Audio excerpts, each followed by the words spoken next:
Vamos a plantear una idea un poco provocadora. ¿Y si la forma en que estudiamos la sociedad, ya sabes, con todo ese énfasis en los datos, en la objetividad, en realidad nos estuviera impidiendo entenderla de verdad? Y lo que es más, ¿y si nos impidiera cambiarla? Pues de eso va todo esto. Hoy vamos a desgranar una crítica potentísima a cómo vemos la ciencia de la sociedad y lo vamos a hacer siguiendo la pista de dos pensadores que, bueno, se atrevieron a ponerlo todo patas arriba: Adorno y Horkheimer. Vale, vamos al lío. Toda la conversación que vamos a tener hoy parte de este texto, que es clave.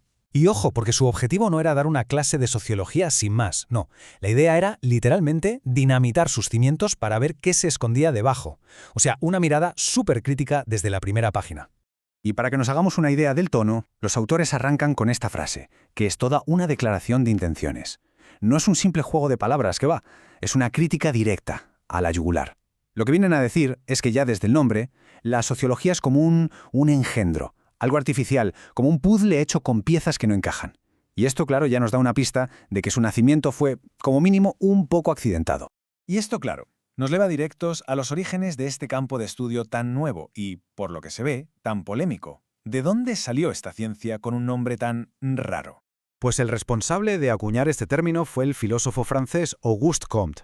A él se le considera el padre de la criatura, el fundador de la disciplina. Y tenía una ambición enorme. Quería crear una especie de física social, o sea, una ciencia de la sociedad que fuera tan rigurosa y exacta como la física. Él estaba convencido de que esto era algo que la humanidad necesitaba, pero para allá. Pero claro, Comte no se limitó a ponerle un nombre y ya está. Él tenía una idea muy clara de cómo debía ser esta nueva ciencia, un modelo al que bautizó como positivismo. La idea central del positivismo era bastante radical, la verdad. Proponía, básicamente, hacer limpieza. Había que estudiar la sociedad liberándola de toda especulación, ya fuera filosófica o religiosa. El lema era simple y directo. Solo importan los hechos, los datos, lo que se puede ver, tocar, medir. Todo lo demás sobraba. Y para lograr esa objetividad tan deseada, Comte propuso una caja de herramientas científicas. Ahí las vemos. Observación pura y dura. Experimentar siempre que se pudiera. Y, por supuesto, el método comparativo entre distintas sociedades. Estaba convencidísimo de que con estas herramientas los sociólogos iban a poder descubrir las leyes naturales que mueven la sociedad. Vamos, igualito que un físico descubre la ley de la gravedad.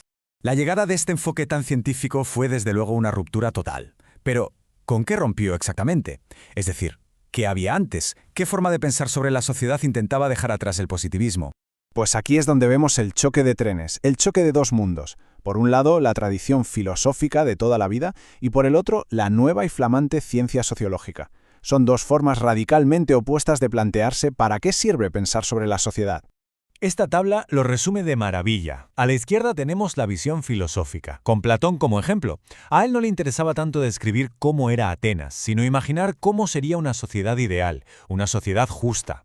Era un proyecto prescriptivo, hablaba de lo que debería ser.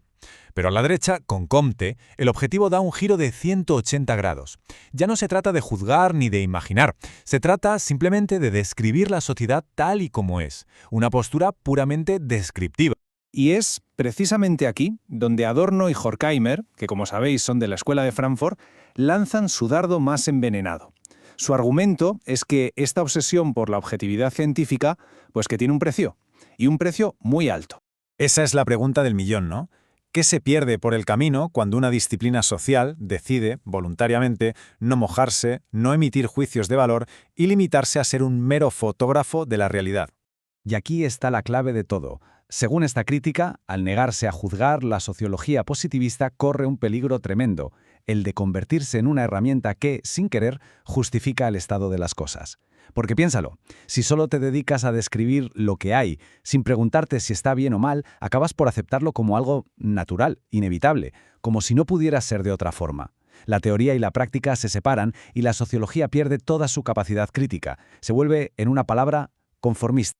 Dicho de otra forma, todo ese impulso filosófico, ese motor que buscaba transformar la sociedad para bien, que luchaba por la justicia, por mejorar las cosas, todo eso se apaga. Se desactiva en nombre de una supuesta neutralidad científica. El debería ser se sacrifica en el altar de lo que es. Y lo que argumentan Adorno y Horkheimer es que esta tendencia no es algo que se quedara en el siglo XIX, ni mucho menos. Al revés, se ha ido intensificando hasta llevarnos a una situación de lo más paradójica en las ciencias sociales de hoy en día. Y para ilustrarlo, tiran de un sociólogo estadounidense, Robert Lind, que ya a mitad del siglo XX hizo un diagnóstico demoledor. Vio que había una fractura, una división profunda entre los propios científicos sociales. Y es una división que, ya veréis, suena terriblemente actual. Lind nos describe dos perfiles que vemos aquí. Por un lado, está el erudito, el académico que vive en su torre de marfil, rodeado de libros, pero totalmente desconectado de los problemas del mundo real. Y por otro lado está el técnico, el experto en datos, el que hace los informes, pero que trabaja para el sistema sin preguntarse nunca ¿para qué? Al final, los dos, cada uno a su manera, han perdido por completo la visión de conjunto, la visión crítica. Y todo esto desemboca en la advertencia más potente de todo el texto: el riesgo de acabar teniendo una sociología sin sociedad. ¿Qué significa esto? Pues se refiere a un campo de estudio que se obsesiona tanto con las partes, con los datos sueltos, con los métodos, que al final pierde de vista lo más importante: la sociedad como un todo, con sus problemas, sus injusticias y sobre todo con su capacidad para ser cambiada. Y así esta crítica, que ya tiene sus años, nos deja con una pregunta que es más relevante que nunca. Si la sociología no sirve solo para hacer fotos de la realidad, si también tiene que servir para entenderla críticamente y, quién sabe, quizá para mejorarla, entonces, ¿cuál es su propósito hoy? ¿Para qué sirve estudiar la sociedad en el mundo en que vivimos? Ahí queda la pregunta, para que sigamos dándole vueltas.